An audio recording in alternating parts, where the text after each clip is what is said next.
السلام علیکم and welcome to my channel.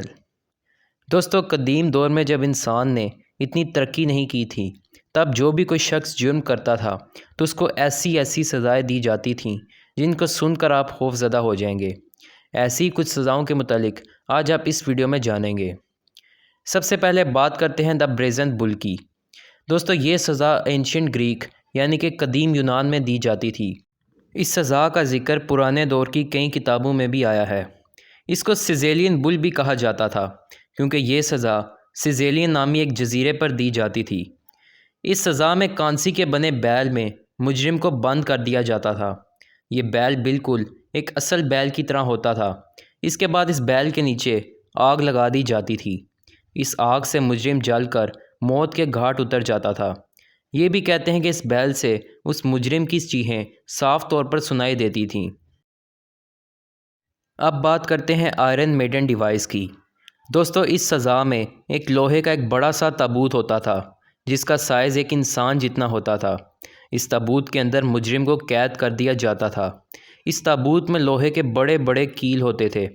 مجرم کو اسی کے اندر بند کر دیا جاتا تھا اور یہ سارے کے سارے کیل مجرم کے جسم میں گھس جاتے تھے اور مجرم انتہائی اذیت میں مرتا تھا۔ یہ سزا قدیم مصر میں دی جاتی تھی۔ آج بھی کئی میوزیم میں آئرن میڈن موجود ہے جو ہمیں اس دور کی بربریت کی یاد دلاتا ہے۔ Water in mouth torture. دوستو، یہ سزا بھی قدیم یونان میں دی جاتی تھی۔ اس سزا میں مجرم کو ایک جگہ پر لٹا دیا جاتا تھا اور اس کے ہاتھ پاؤں کو مضبوطی سے باندھ دیا جاتا تھا۔ اس کے بعد ایک بڑا سا فنل لے کر مجرم کے منہ میں ڈال دیا جاتا تھا۔ اس کے بعد اس فنل کے ذریعے گرم پانی مجرم کے پیٹ میں ڈالا جاتا تھا۔ کئی لیٹرز پانی جانے سے اس مجرم کا پیٹ پھول جاتا تھا اور اس کے آرگنز خراب ہونا شروع ہو جاتے تھے اور آخر کار اس مجرم کی موت واقع ہو جاتی تھی۔ بعد میں اس سزا کو یونان میں ختم کر دیا گیا تھا۔ Rate torture method. دوستو، یہ سزا کافی زیادہ خوفناک تھی۔ یہ سزا قدیم یورپ میں مجرموں کو دی جاتی تھی۔ اس سزا میں ایک پنجرے کے اندر ایک چوہے کو چھوڑ دیا جاتا تھا۔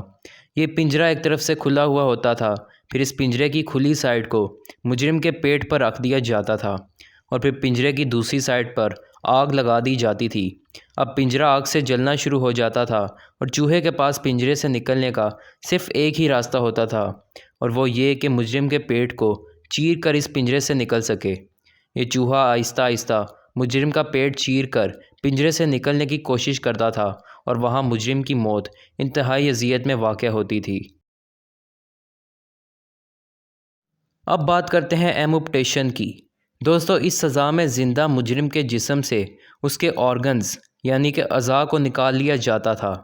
یعنی کہ مجرم ہوش میں ہوتا تھا اور اس کی آنکھوں کے سامنے اس کے اعضاء کاٹے جا رہے ہوتے تھے۔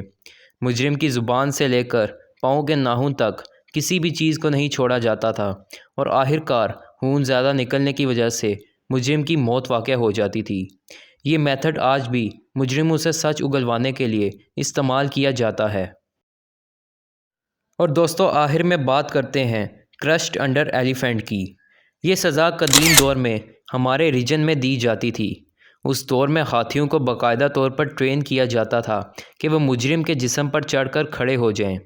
ہاتھیوں کو ایسے ٹرین کیا جاتا تھا کہ ہاتھی مجرم پر فوراً اپنا وزن نہ ڈالے تاکہ مجرم کو اذیت دی جا سکے اور پھر کچھ دیر کے بعد ہاتھی اپنے پاؤں سے مجرم کو مکمل طور پر کچل دیتا تھا اور مجرم کی موت واقع ہو جاتی تھی۔ یہ سزا زیادہ تر اس شخص کو دی جاتی تھی جس نے ریاست کے ساتھ غداری کی ہوتی تھی۔ دوستو، آج کے لیے بس اتنا ہی۔ مجھے امید ہے کہ آپ کو میری یہ ویڈیو پسند آئی ہوگی۔ اگر ویڈیو پسند آئی ہو تو ویڈیو کو لائک ضرور کیجیے گا اور ایسی مزید انٹرسٹنگ ویڈیوز دیکھنے کے لیے اس چینل کو سبسکرائب ضرور کیجیے گا اور ساتھ ہی بیل آئیکن کو بھی پریس کیجیے گا تاکہ آپ کو میری ویڈیوز کے سب سے پہلے نوٹیفیکیشن مل سکیں۔ اپنا بہت زیادہ خیال رکھیے گا۔ اللہ حافظ۔